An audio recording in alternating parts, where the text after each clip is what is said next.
अकोला महापालिका निवडणुकीचा प्रचार अंतिम टप्प्यात पोहोचला असताना सत्ताधारी भाजप विरोधात विरोधकांची टीका अधिक तीव्र होताना दिसते. शिवसेना उद्धव बाळासाहेब पक्षाचे आमदार नितीन देशमुख यांनी भाजपवर गंभीर आरोप करत खळबळ उडवून दिली आहे.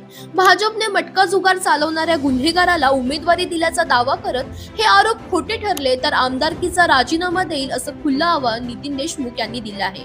नितीन देशमुख यांनी प्रचार सभेत म्हटलं की मटका जुगारामुळे गोरगरिबांची घरं उद्ध्वस्त होत असताना अशा लोकांना उमेदवारी देणं योग्य नाही आणि अशा उमेदवारांना मतदारांनी धडा शिकवावा. दरम्यान वंचित बहुजन आघाडीचे अध्यक्ष प्रकाश आंबेडकर यांनीही अकोल्यातील सभेत भाजप आणि काँग्रेसवर जोरदार टीका केली.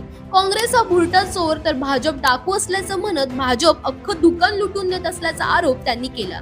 तसंच अकोल्यात प्रभाग रचना जाणीवपूर्वक बदलल्याचा आरोप करत एमआयएम भाजप युती मुसलमानांना मान्य नसल्याचंही त्यांनी म्हटलं. प्रहार संघटनेचे नेते बच्चू कडू यांनीही भाजपवर घणाघाती टीका करत भाजपला रावणाची उपमा दिली.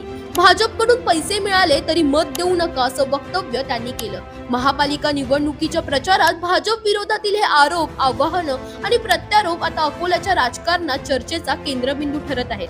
या आरोपांवर भाजपची भूमिका काय असणार हे पाहणं आता महत्त्वाचं ठरणार आहे. या मुद्द्यांवर तुमचं मत काय कमेंटमध्ये नक्की सांगा आणि इंडिया लीडरला फॉलो करायला विसरू नका.